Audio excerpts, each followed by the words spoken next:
fechados em oração. Nosso Deus e nosso Pai, oramos para que as palavras venham com grande poder e toquem todas as vidas nesta audiência esta noite no Texas. E oramos para que aqueles que precisam que seus fardos sejam aliviados, problemas resolvidos, pecados perdoados, possam encontrar todas as suas necessidades atendidas nesta noite. Pedimos em o nome de Jesus, amém. Agora, esta noite, quero que você abra comigo no capítulo 5 do Evangelho de Marcos. Capítulo 5 de Marcos. Não vou lê-lo porque é muito grande para ler.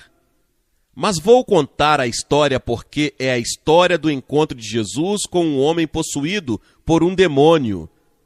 E quero falar esta noite sobre o diabo e os demônios, bruxos e bruxas. Jesus Cristo acabou de cruzar o mar da Galileia, ele estava em um barquinho e estava cansado.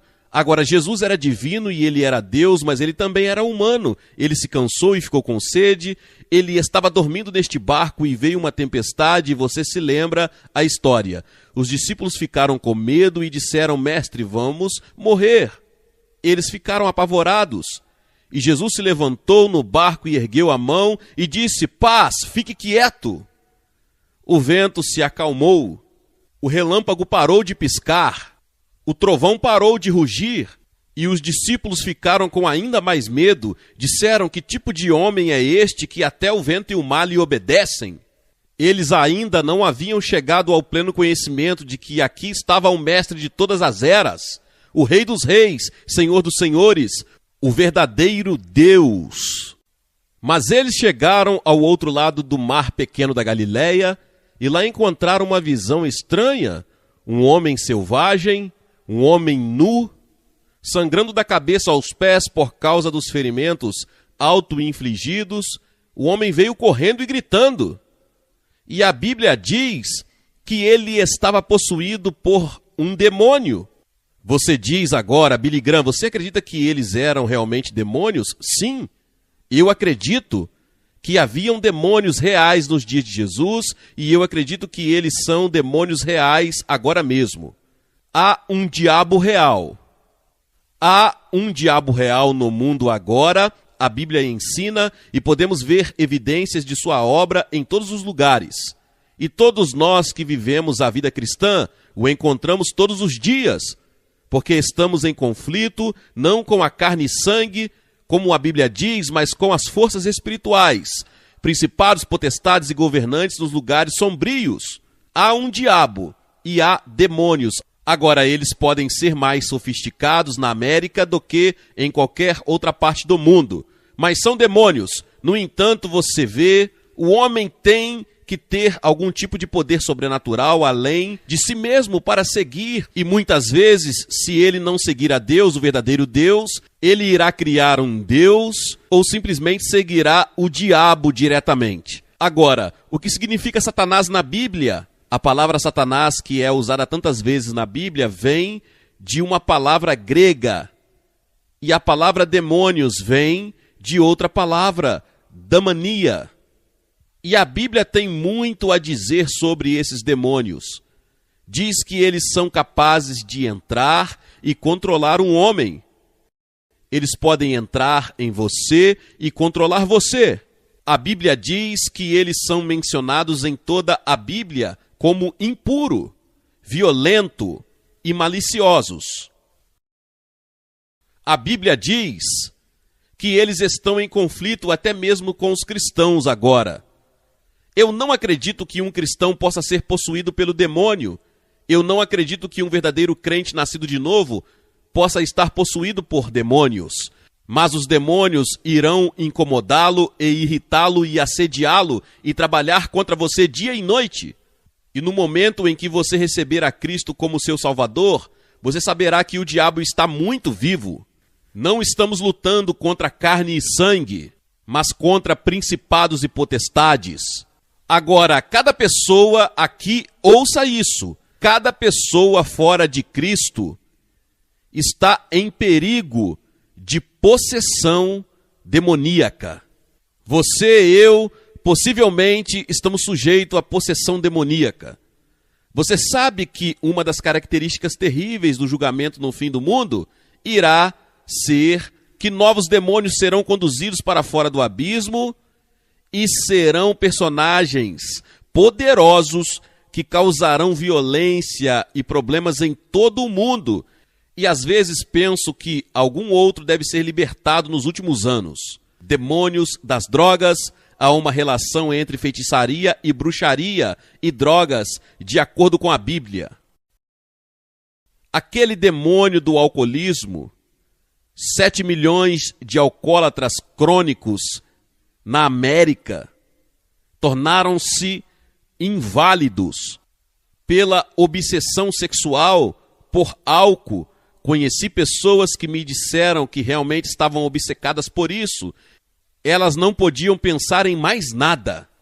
Eles são como as pessoas da época de Noé, cujas imaginações eram más continuamente até o julgamento chegar. Acredito que grande parte disso é o poder demoníaco que temos que enfrentar em nossa geração. Você diz, Billy Graham, isso não é apenas o diabo, somos nós mesmos, claro. Mas você vê, nós caímos de nossa comunhão com Deus por causa da tentação do diabo. O diabo estava lá no começo e ele esteve lá o tempo todo. E o único poder no mundo que pode vencer Satanás é o Senhor Jesus Cristo. E você pode dizer em nome de Jesus, e isso é forte. Veja, você pode citar a palavra de Deus e ele fugirá de você. Você sabe que Jesus foi atacado pelo diabo no deserto, quando ele estava fraco de sede e fome? O diabo veio e o atacou, ele 3 vezes. Jesus nunca discutiu com ele, ele nunca debateu com ele. O que Jesus fez? Jesus apenas citou as Escrituras. Essa é a razão pela qual é importante memorizar as Escrituras. É por isso que lhe damos versículos para memorizar. Quando você vier a Cristo, é importante que você memorize as Escrituras, para que você tenha Escrituras para citar ao diabo na hora da tentação. Agora, a Bíblia ensina que Deus nunca tenta ninguém. Se você for tentado a fazer o que é errado, é o diabo tentando você. E a maneira de superar essa tentação é citando as Escrituras. E ser cheio do Espírito Santo de Deus e andar na vontade de Deus, como Jesus estava na tentação. Agora quero que você observe este homem que veio correndo em direção a Jesus naquele dia, quando ele desembarcou do outro lado do mar da Galileia. Observe algumas coisas sobre ele. Isso diz sobre um espírito imundo no olhar vertiginoso para toda a sujeira e poluição na América hoje. Não estou falando sobre a poluição atmosférica, que é ruim o suficiente, estou falando sobre a poluição espiritual, moral. Temos um espírito impuro que parece ter se estabelecido na América e no mundo. Parece que as pessoas estão sentadas e tentando pensar em novas maneiras de fazer o mal, novas maneiras de violência, novas maneiras de odiar, novas maneiras de perversão sexual. Um espírito imundo estava no controle disso e daquele homem, e Jesus olhou para aquele homem que estava com um espírito imundo, um poder sobrenatural. E então notaram que ele não usava roupas. Olhem para o aumento da nudez hoje. Hoje eu me pergunto se o diabo tem algo a ver com isso. Você dificilmente pode ir ao cinema. Me disseram hoje que não tem uma cena que não tenha nudez, obsessão pela nudez. Este homem estava sem roupas. E então percebi que ele estava mentalmente perturbado.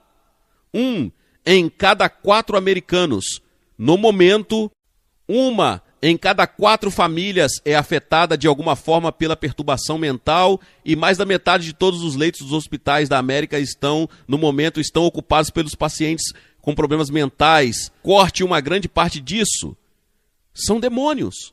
Eu não sei porque não poderia dizer que todo mundo que está em um hospital psiquiátrico tem um demônio, o que não é verdade. Muitos deles têm problemas orgânicos e problemas psicológicos que não podem ter nada a ver com demônio. Mas há muitas pessoas que estou convencido que estão sob o controle do poder e da influência de demônios que sofrem de perturbação mental.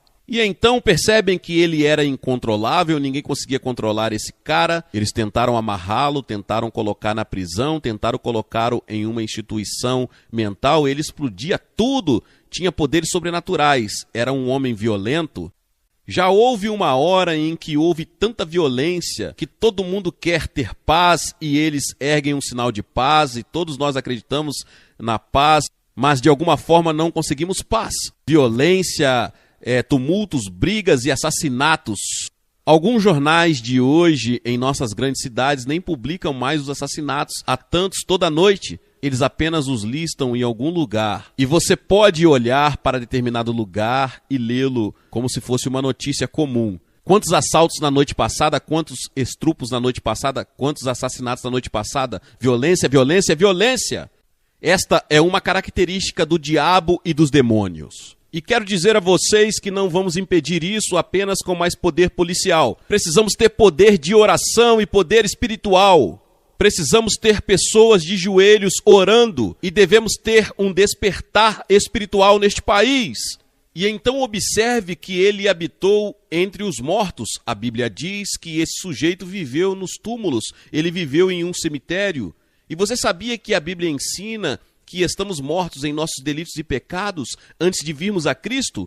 Seu corpo está vivo, mas sua alma, seu espírito estão mortos para Deus. Você precisa ser vivificado e poderá ser vivificado esta noite se deixar Jesus tocar sua vida. Deixe-me dizer que Jesus Cristo pode entrar em seu coração agora mesmo e levar essa culpa embora.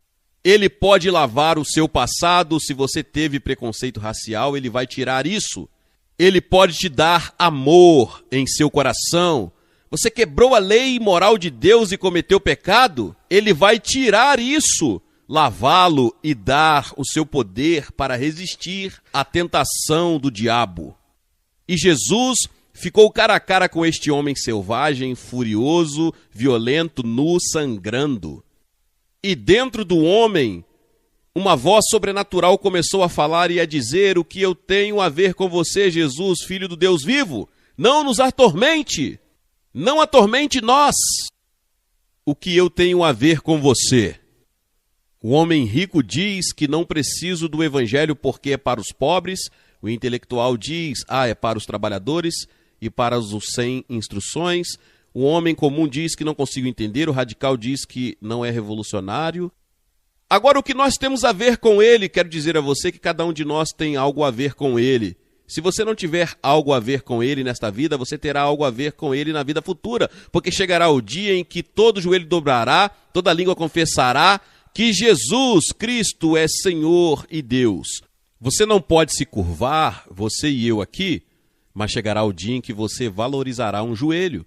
Você será forçado a dobrar os joelhos naquele dia em que todos estaremos diante dele, de Jesus. Jesus disse: qual é o seu nome? Ele não estava falando com o homem, ele estava falando com o demônio no homem. E veio a resposta: somos uma legião, somos muitos. Este homem não estava ocupado por apenas um demônio, ele tinha muitos demônios. A Bíblia diz sobre Maria Madalena que ela tinha 7 demônios. Pense em 7 demônios possuindo uma pessoa. Jesus, de repente, ordenou aos espíritos malignos. Ele disse para sair do homem. E então aqueles demônios fizeram uma oração. Agora houve 3 orações feitas naquele dia. 2 delas foram atendidas, uma não foi atendida. Observe aqui que os demônios fizeram uma oração. Eles imediatamente reconheceram Jesus. Eles sabiam que ele era o Filho de Deus. Eles sabiam que ele tinha poder sobre eles. Eles sabiam que ele poderia mandá-los para o inferno. Então eles oraram. Eles disseram: Senhor Jesus, por favor, não nos mande para o inferno. Você vê aqueles porcos lá em cima? 2.000 porcos. Nos mande para os porcos. Preferimos ir e viver nos porcos do que ir para o inferno. E você sabe o que aconteceu? Jesus atendeu a oração dos demônios. Ele ordenou que os demônios fossem para os porcos. Quão terrível deve ser o inferno. Se os demônios querem ficar fora de lá e preferem viver com os porcos, e viver nos corredores, e viver como um porco. Imediatamente os porcos selvagens ficaram violentos, começaram a correr e correram de um penhasco e se afogaram no mar. E então, a segunda oração aconteceu porque todos os empresários da cidade saíram, todos os líderes da pequena cidade saíram para ver o que estava acontecendo, e lá eles viram o homem com quem eles tiveram tantos problemas, este homem violento, nu e sentado, vestido e em sã consciência, sorrindo, absolutamente transformado e mudado. Mas eles não estavam interessados nele, só conseguiam pensar nos porcos. Eles estavam mais interessados em economia do que em transformação espiritual. Então fizeram a oração mais terrível que acho que há na Bíblia. Eles disseram: Jesus, deixe-nos em paz. Vá embora. Deixe nossa cidade. Não queremos você. Você sabe o que aconteceu? Jesus respondeu à oração deles. Ele foi embora e nunca mais voltou. E é possível para você dizer: Senhor, deixe-me em paz. Você vê, o Espírito de Deus está falando com centenas de vocês aqui esta noite. Ele está deixando vocês desconfortáveis. Ele está falando com você agora. E você está prestes a dizer: me deixe em paz, Espírito Santo, não me perturbe. Não me deixe desconfortável. Não deixe minha consciência me incomodar tão profundamente. E você está prestes a dizer: me deixe em paz. Ele pode responder a sua oração. E ele nunca mais voltou. Quantas vezes na Bíblia você descobre que um homem teve uma chance e ele a perdeu? Ele teve uma hora com Deus e perdeu. Ou uma hora com Deus e ele aproveitou. Olhem para Zaqueu. Uma grande multidão estava passando por sua cidade e ele ouviu que Jesus, o famoso mestre Galileu, estava passando e entrando. E Zaqueu era um homem baixo e ele não podia ver Jesus, então ele subiu a um sicomoro e estava olhando para Jesus e todos de repente, e Jesus parou e disse: Zaqueu, desce, eu vou para a sua casa comer com você hoje. Zaqueu pulou no chão e D.L. Moody diz que ele foi convertido no ato que caiu no chão. Ele foi transformado e mudado, e ele foi um coletor de impostos, e ele estava pegando dinheiro das pessoas sem autoridade, e ele disse a Jesus que iria devolver tudo. Ele estava se arrependendo de seu pecado e estava restituindo tudo quando conheceu Jesus. O que poderia acontecer com você? As pessoas solicitaram que Jesus fosse embora e ele foi embora. Agora outra oração foi feita. O homem que foi tocado e o homem foi curado, ele fez uma oração. Qual era a oração dele? Ele disse: Senhor, isso é maravilhoso, eu mudei, eu fui transformado, eu fui convertido, fui salvo, quero ir com você, quero morar com você, de agora em diante. Jesus disse: não. Essa é a oração que Jesus se recusou a responder. Ele disse: volte para a sua casa, volte para o mesmo endereço, volte para a sua aldeia, volte para a sua cidade, volte para a sua escola, volte para a sua família e conte que grandes coisas Deus fez por você. Você vê que entramos em uma grande cruzada aqui esta noite, uma grande multidão, 43 mil pessoas estão aqui esta noite, e nós dizemos: não é maravilhoso essa ótima música? E nós nos reunimos, batistas, presbiterianos e metodistas e católicos e judeus, e todos nós estamos aqui. Quão maravilhoso é isso? Não seria maravilhoso se pudéssemos ficar aqui a noite toda por cima? Jesus disse: não.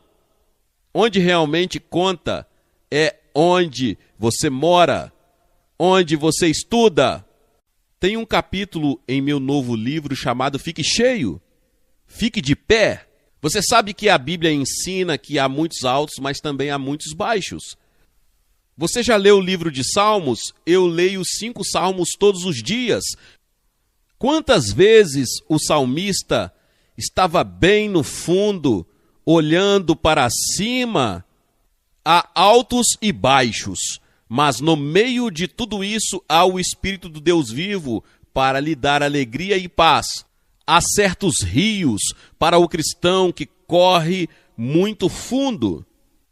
E é uma coisa maravilhosa no meio de uma depressão ter Jesus lá, porque você vê que vai enfrentar problemas, vai ter decepções, vai ter dores de cabeça, você vai ter problemas e dificuldades em sua vida, mas no meio disso a graça de Deus estará lá. Você sabe que Paulo teve uma grande aflição, não sabemos exatamente o que foi, mas ele orou 3 vezes ao Senhor e o Senhor disse: não, Paulo, eu não vou te livrar disso, mas minha graça te basta. Você pode suportar, minha graça, meu amor e minha presença estará lá. Agora, havia 3 coisas que este homem tinha depois que ele conheceu Jesus. Ele descansou. Observe que ele estava sentado. Jesus disse: venham a mim todos vós que estáis cansados e sobrecarregados, e eu vos aliviarei. Quantos de vocês estão inquietos em seu espírito esta noite? Perturbados, confusos, procurando desesperadamente por algo que lhes dê significado em sua vida e você não encontrou? Venha a Jesus e ele lhe dará o descanso que você está procurando. E então observe que ele estava vestido. Você sabe que a Bíblia diz que temos que estar vestidos com as vestes de justiça de Cristo. Muitos de vocês esta noite estão cheios de pecado e culpa. Você precisa de uma roupa nova. Na verdade, você não será aceito por Deus em seu reino até que você esteja vestido com a justiça de Jesus. E é por isso que Jesus morreu na cruz. Ele morreu para fornecer essa justiça para você e eu. Eu poderia costurar o dia todo e minha esposa poderia costurar o dia todo. Ela é uma costureira maravilhosa e faz muitas de suas próprias roupas. E quando as crianças eram pequenas, ela fazia todas as roupas, mas ela não sabia costurar bem o suficiente para costurar um manto e um terno que me caiba no céu, que foi comprado pelo sangue de Jesus na cruz. E vestido com sua justiça, vou para o céu e vou caminhar pela avenida da redenção. Não por minha causa, não por causa da minha bondade e minha justiça, mas por causa da justiça de Jesus Cristo. E então a Bíblia diz que este homem estava em seu juízo perfeito. O pecado destrói nossa mente, influencia nossa mente, distorce nossa mente. Olhamos para as coisas do ponto de vista da perspectiva errada e confundimos todos os nossos valores. Mas quando você vem a Cristo e começa a ver o mundo através dos olhos de Deus, você não sai por aí torcendo a mão e dizendo o que vai acontecer, o que vai acontecer. Há paz em seu coração, você pode ler as manchetes e elas estão assustadoras, mas Cristo estará no controle, ele está lá. Vou pedir a vocês que recebam a Cristo esta noite. Vou pedir a centenas de vocês agora mesmo que se levantem de seu lugar. Agora mesmo, levante seu lugar e vem, fique aqui à frente desta plataforma e diga que eu quero receber Jesus Cristo em meu coração. Eu quero que ele toque minha vida. Eu quero que ele perdoe meu pecado.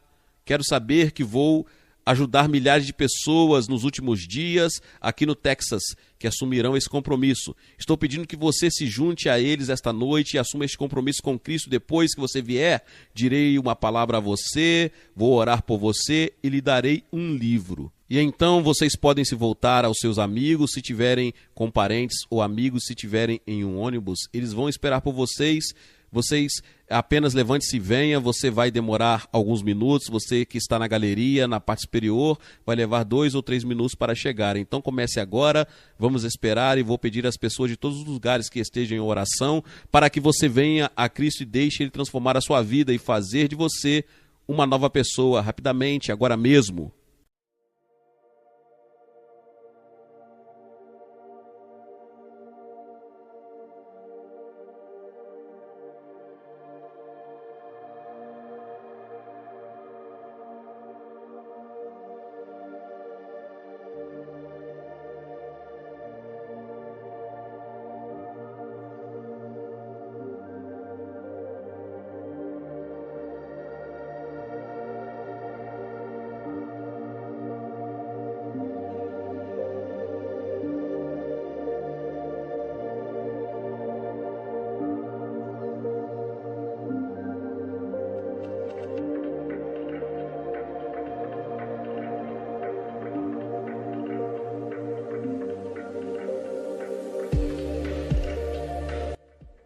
Tenho certeza que você está assistindo pela televisão, pode ver que são centenas e suponho que milhares de pessoas que estão a caminho de assumir seu compromisso com Jesus Cristo aqui no Texas essa noite. Você pode assumir o mesmo compromisso agora mesmo em sua casa ou em um hotel, onde quer que você esteja. Você também pode dizer sim ao Senhor Jesus Cristo, entre em minha vida e mude a minha vida, me transforme como você fez com aquele homem há tanto tempo, e o Senhor fará isso hoje comigo. Amém.